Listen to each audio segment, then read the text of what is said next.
How's it going, everyone? My name is Reloading64, and welcome back to the last episode of Buried Interactive Story. Jesus, how long is this one?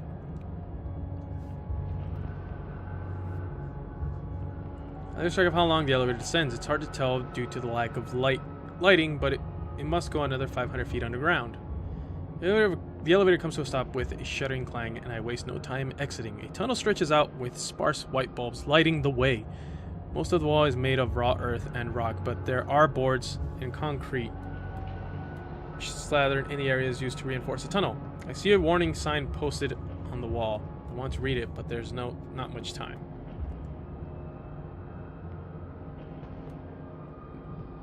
Sorry, I got a text message. Putting it on vibrate. Alright. Reinforce the tunnel. I see a warning sign posted. We need to read it. We don't know what's going on. Warning, authorized only beyond this point. Fuck, that was a waste. Was prosecuted to the full extent of the law. Don't care. Absolutely no exceptions. Well, glad we got that out of the way, now that everyone is dead. So I feel the effects of the painkillers again. My head feels like a balloon and my balance is off kilter. I look up, and when I see that the tunnel ceiling is less than 6 inches over my head, claustrophobia freezes me for a moment. The ceiling is not high at all, and there is barely enough room for Amy and I to walk side by side, which is for the best because her leg is clearly causing her a great deal of pain. She's soaked in blood and hobbling along. I don't think I can go any further, she says, wincing but trying to keep her composure. Sit down, I tell her. I'll be back. There's no sense in chancing further injury to your leg. She nods and I help her down. She shudders in pain as she eases into sitting position on the floor. Thanks, she says. According to Strickland, the switch should be at the end of this hall. I look up and when I see that the tunnel ceiling is less than 6 inches over my head, claustrophobia freezes me for a moment. Still, it's much better than facing the monsters above me. I wonder then, walking through the darkness where they came from, is it the portal still open? Hold the gun in one hand and feel my way along the wall with the other. The wall under my palm anchors me to reality, to sanity. I am not in some boundless abyss, but still in the real world. For a little while longer, at least. I recognize that I am marching to my end. As much as I wish I weren't, it's not surprising. From the moment I saw that those creatures could do to time and space, at least a part of me knew that death was inevitable. Before I have time to wonder whether my family will really miss me, I see a light ahead. It's nothing more than a speck of blue light, but in the darkness of the tunnel, it's like a lighthouse in a stormy sea. I slog forward, my eyes straining to focus on that little light ahead. From somewhere ahead, I start to hear something that sounds like water. It is trickling lightly like a leaky faucet. And behind that, there is something that sounds like wind, a light breeze through an open field, and a voice. Anywhere else, the sounds would have been pleasant, but here, in the blackness of the tunnel, they're menacing.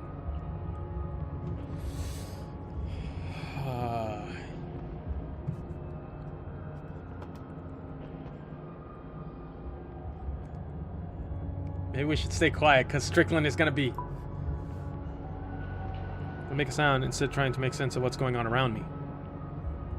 I cock my head trying to concentrate, and then I realize that I can see the tunnel walls now. It is odd, as I wasn't able to see them a few seconds ago. This is different from the blue light at the end of the tunnel. It's then that I see the slight shimmering in the air. It looks like a foggy mirror steamed over after a shower. And it's moving, dancing in the air like some abstract firefly. It's not menacing like the creatures, so that threat is null. It's peaceful, serene. I watch this as this shimmer branches out and becomes 2, then 3, then 4. They snake out different directions, retracing the tunnel walls. Are these shimmers the doors to another dimension that Strickland was talking about? Suddenly I'm surrounded by light above and below me and realize there's no avoiding it. The question is, how am I going through?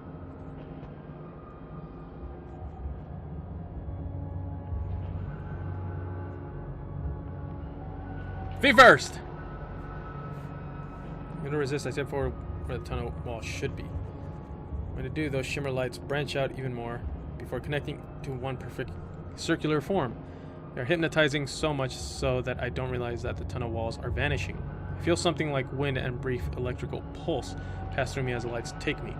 There's then a very gentle pushing sensation, and I somehow know that I am being expelled.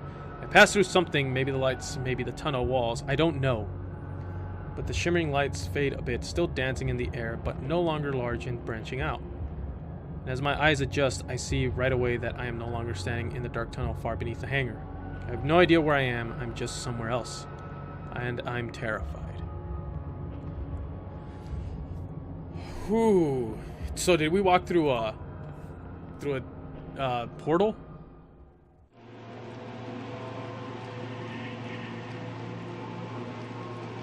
What? The ground I land on looks like hot coals. There are dips and many cliffs breaking the landscape ahead of me. There's a wash of orange and blue overhead in the sky that makes no sense. It is both beautiful and terrifying at once. A scattering of stars hang overhead, and they all seem to be breathing, pulsing with a gentle energy as if alive. I can't tell if there are clouds in this sky because everything about it, from the colors of the trembling horizon line, seems to be amorphous. Everything is knitted together, living. I stare a moment longer and can swear I feel the sky breathing. Far off into the right, I see what looks like to be a plume of fire, small yet bright, with no source of fuel.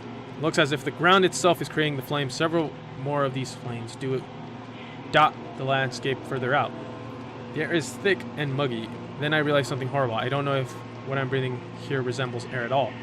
In a place like this, one of impossible beauty, but also very stark horror, my mind doesn't know what to do. A wave of nausea comes over me, and I think I might be sick. I'm not sure if it would be better to fight it or to give in. The white light that brought me here is nowhere to be found. Is anyone else even here? Is there any way to escape? Whew. Look around for area. There's no point in yelling out. Continue to look around at the nightmarish landscape and see a few others unexplainable oddities. There are billowing flames in the distance, not like volcano or explosions, just some kind of slow heat crawling upwards that defies reality. This analogy seems to even more fitting when I see the thin, vein-like roots of the fire twisting into the ground and then darting back out in all directions. I get that sick feeling again in my gut and realize my mind just needs something to focus on. It's then that I realize I hear a voice. It is faint and distant. I turn to hear it coming from one of the massive crevices along the ground. Inside of that crack, about 10 feet down, a very pale man lies on the ledge. He is human, but looks close to death. He is in the center of a large pool of blood, and his left leg has been twisted and torn in an unnatural way. As I walk to the ledge, he looks up and sees me. "Help me, please," the man says. His eyes are wide, although everything about him speaks of weakness. He is close to death, or insanity, or both. Is he the human that went missing? Who are you? I'm Doctor. It is! He strains to get out. I work in the facility. Please help. I want to know more, but it seems cruel to steal what looks like his last breath just to answer my questions. I'd love to, I respond, but I don't know where the hell I am or how to get back home. The light, he says, it's a doorway. It might take you back to the facility.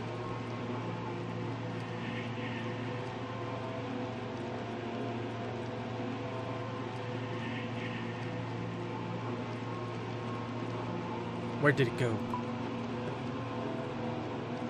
They come and go. They'll be back. Now please, help me. I desperately want to help, but there's no way I can reach them. This ledge is too far away, above the pools of fire. I don't think I can get you out, I say. No, that's not what I mean, he replies. His eyes are on the handgun that I almost forget I'm still holding. I realize that he wants me, and I shake my head. I can't, I say. I can't do that. Please, he pleads. Those things, they have the others that came here with me. I got dropped along the way. They'll be back, and they'll kill me. That, he says, again, indicating the gun will be quicker and less painful. I can't, I repeat. Please, look at my damn leg. I'm dead anyways. I'm about to fuse him again, then I hear an all too familiar static sound from the another crevice behind him. I hear another of those shrill noises and then watch as one of the monsters materialize up out of the neighboring crevice. Two more come out after it, then a third, then 5, then 10. Soon I lose count as what was just a few turns into a flood. I suddenly understand the man's reasoning. A bullet would be a mercy. I check the gun and see that I have only one round left. I can use it on this guy, but I may need it for myself later. From beside me, the man pleads again. My God, he says, a waver of lunacy in his voice. Please. I may need it, though. Ugh. But it's cruel to just leave him here, so I'm gonna do it. Hopefully they don't chase me. Look back at the man and wince, and then it's the right thing to do, but my finger resists. With a roar of disgust, I level the gun towards his head, turn my eyes away, and then pull the trigger. I missed! Your aim is true. The man crumbles lifelessly on the ground. And that's when I see the shimmers of wavering to my right, in the direction I originally came from. I look back at the monsters and see that they have now noticed me. Some of them begin floating up the walls of the crevice. There are less than 10 feet separating us. Shimmers of white light are within arm's reach, its movements reminding me of a fish in an aquarium. I reach out and I feel myself accepted by them again. I feel the sensation of wind and wait for the feeling of being pushed out, back to this tunnel in the facility. But it doesn't come this time. This time I feel something else. I feel a tugging sensation that seems to want to drag me in all directions at once. As the world goes dark, I realize that I am somewhere else, and it is not the darkness of the tunnel. It is the darkness of a total void.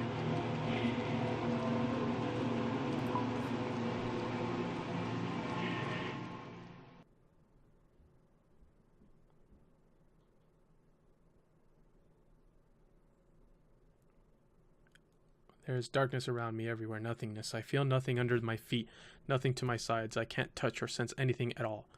I don't even know which way is up or down. It's as though I am all that exists. And as I remain here, I just hear silence, not even the sound of my heartbeat. The blackness is so deep that I feel I can't distinguish between my thoughts and what is real. I hear screaming, but I can't tell if it's someone else's or my mind screaming to fill the void.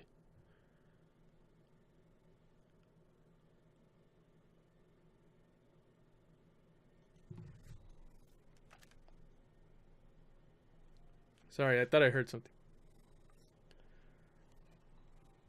Try to move?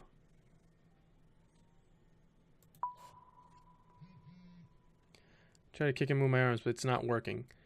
But it's not clear in what way it's not working. Are my limbs not moving, or have they gone numb? It's impossible to tell.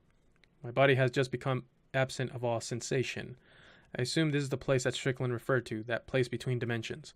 This darkness could consume me if I wanted it. If it wanted to. I try to will myself out of it to have those shimmering lights spit me out, but it isn't happening. At this point, my mind starts to hallucinate, or at least I think it does. Are they visions? My mind playing tricks on me? I can't tell. All I can do is watch. I see the logging site and Tony's leg still pinned under the dozer. I feel a pang of regret that I had left him in such a state. I see myself talking to Dennis, and he looks distraught as I tell him that Tony is gone. Then the scene rearranges itself, and I'm standing between Dennis and Marcus's gun. It changes again, and the shape of Marcus lies on the ground, still hell-bent on revenge, even after I let him live. In my mind, I'm sobbing as I watch Dennis get torn apart by those monsters all over again, and I just stood by and watched. And I am calmed a bit as I watch myself shoot the right barrel and helping Amy to safety. And just when I feel like I can't take any more of this, I see the man in the strange world begging for death. I watch as I take his life just before those beasts reach him. All of these things are flooding my mind, and it feels like my brain is vomiting. Yet in the midst of it all, I see what's really important, the switch. In my mind's eye, I see that glowing light in the tunnel, the one far ahead, small and distant. Try to focus on it. I focus my mind on the tunnel and the image of the flickering light, with a mental effort so strong that it is nearly a physical emotion. I make myself envision that little light in the tunnel as if it were right there in front of me. With that, I feel that the wind again, a light breeze that seems to come from everywhere. And then, with a relief that I can only imagine, feels like death. I move forward. This is awesome. It's funny how it just sets everything up, and now I'm basically just reading text. There's no image, there's no sound, there's nothing. It's all black because this is the void. Oh, this is awesome. I'm enjoying this.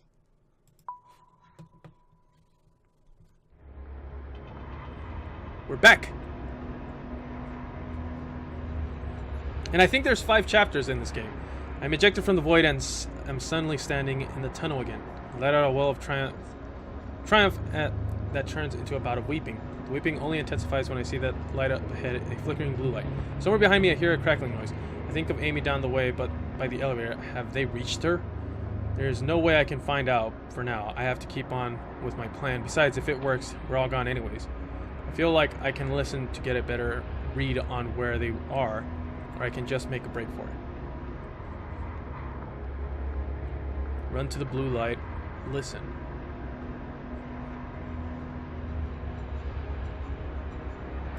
Let's try to listen.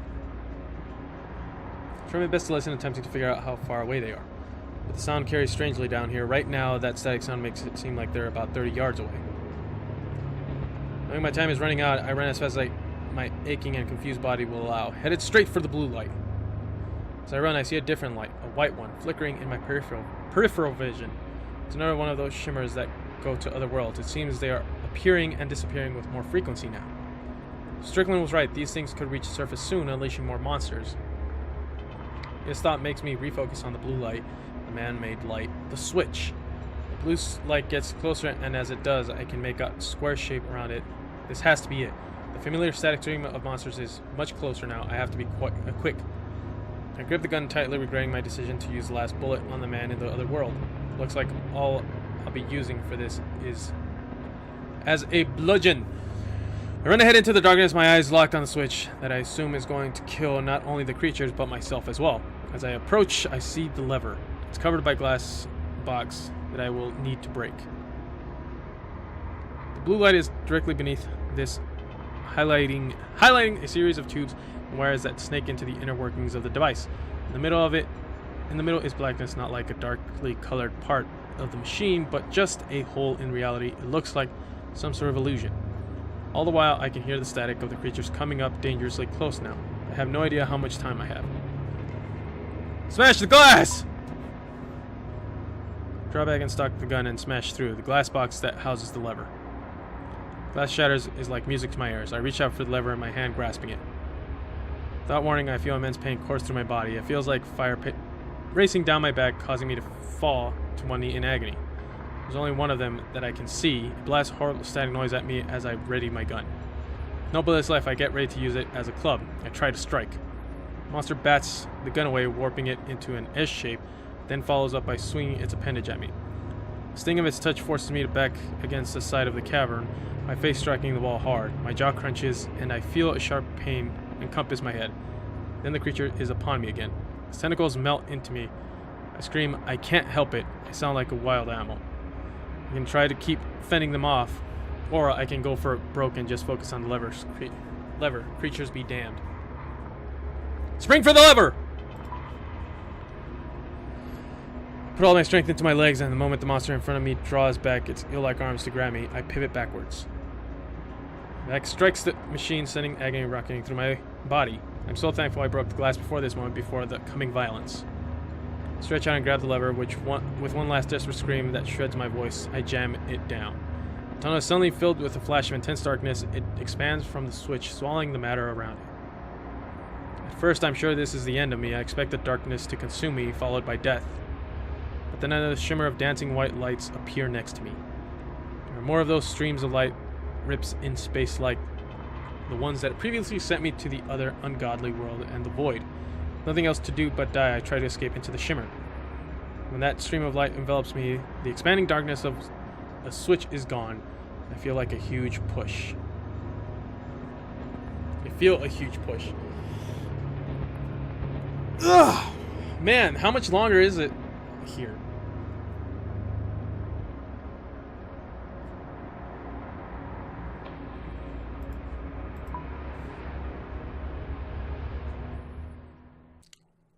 Space!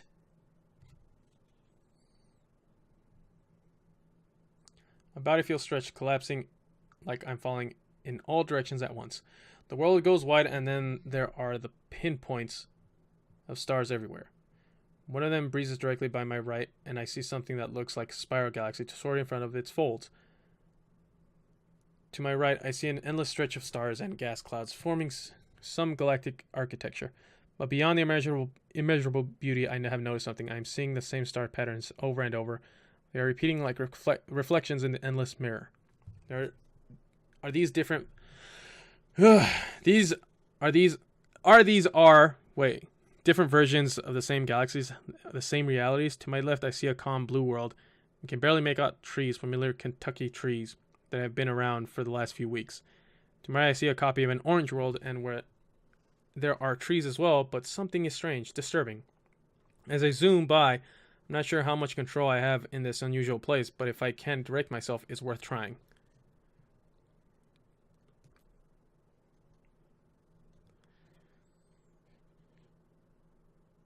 Let's go to the blue world. Try to focus my mind on heading towards the blue world, not knowing what to expect. I would go to the orange world, but breath escapes me for a moment. Everything is dark and peaceful, and nothing hurts.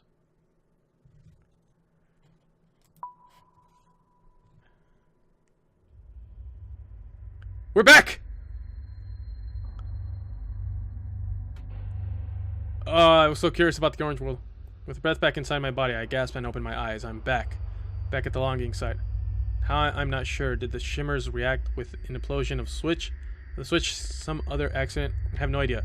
I sit upright away and become instantly dizzy. Amy, I say. There's no reason to think that she survived whatever happened in that tunnel, but there's some sort of certainty that gets me to my feet.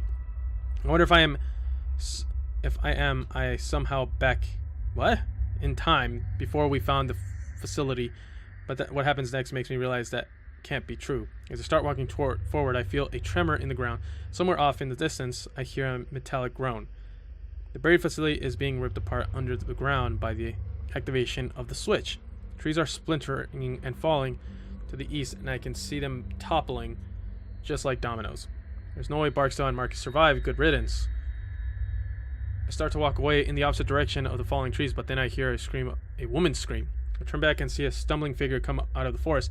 It's Amy, and she looks like a ghost. How is she here? Did she fall into one of the shimmers as well? I decide I don't care and run to her. I throw my arm around under her armpit to hook her to me and head back to the logging site. You okay? I ask. Amy can only nod through her tears. I look to the area where the facility tore the woods apart and see a large plume of smoke rising up into the air. We made it out of the facility alive, and that, I suppose, is the most important thing. It's then that I look up and notice the sky.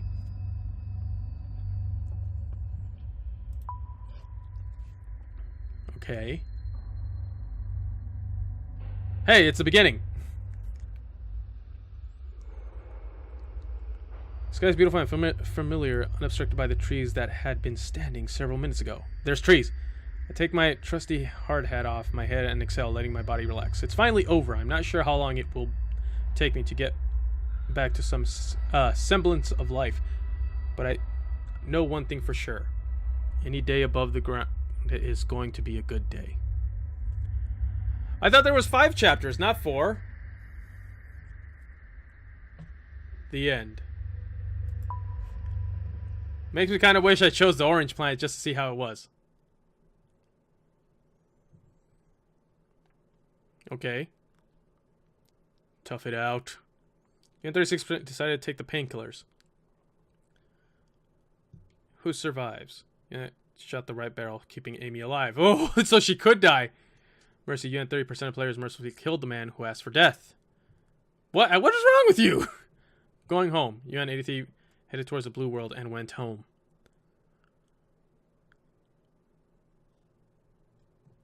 So let's see. Tough it out. 36% of players. I chose the painkillers, obviously because I felt like Strickland knew what she was doing. Who survives? So I take it Dennis dies regardless of your choice.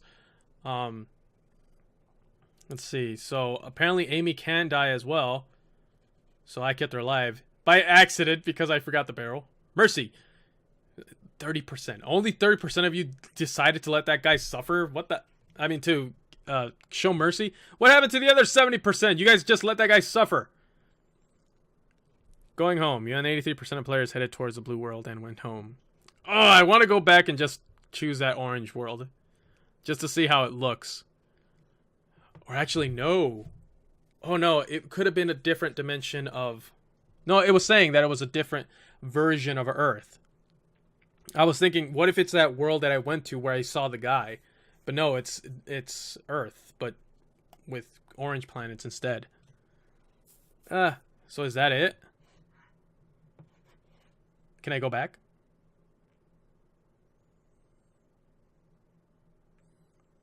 If you'd like to taste that beta version of our upcoming games, sign up for our newsletter. Thanks again. Enter email to join newsletter. Letter. Huh. What happens if I hit restart?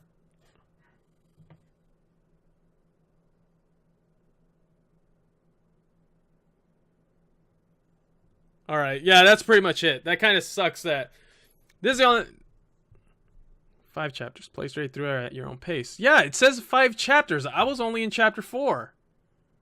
Alright, I'm gonna stop it here because I've actually been recording for an hour and 30 minutes straight. Yeah, I'll look into this and see if maybe I was supposed to choose the orange planet in order to do chapter 5. But yeah, I really enjoyed this game.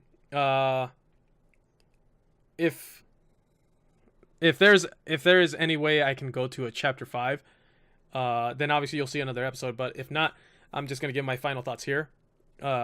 This game was awesome. I know it's all text and it's just setting it up. It's basically like a creepypasta in game form. But it was $3, I think. $2 to $4, somewhere in between there. I don't remember exactly how much. But this was awesome. The story was very well written out. It was very... I like the whole thing of, choose your things wisely and all this.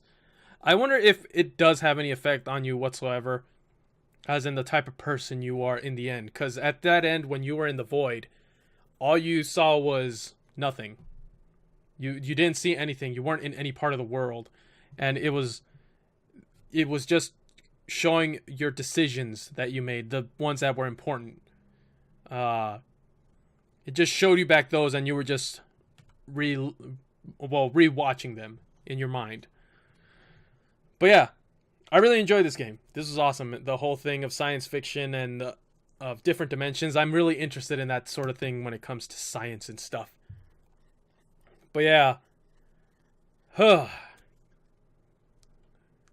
Anyways, I'm just kind of thinking how cool it is. Like I said, I will be looking into it to see how I can get chapter 5, unless this is chapter 5, but I doubt it. I'm pretty sure I read chapter 4 in the beginning of it. We'll see. And maybe I'm just being really stupid right now. But thank you everybody so much for watching. If you like this video, hack that like button while you're at it. Hack that subscribe button for more videos. Why don't you hit that bell to be notified about future videos as well. Comment down below and let me know what you think about this series in general. How I'm doing, or how I can get better, or how you are doing. And just share it with a friend, because this is awesome and I need people to know that I exist. Also, if you're interested in more videos, they're going to be somewhere over here, there, I don't know. It also hit that channel icon down there to check out more of my videos as well, or to subscribe. And I will see you in the next video. Bye-bye.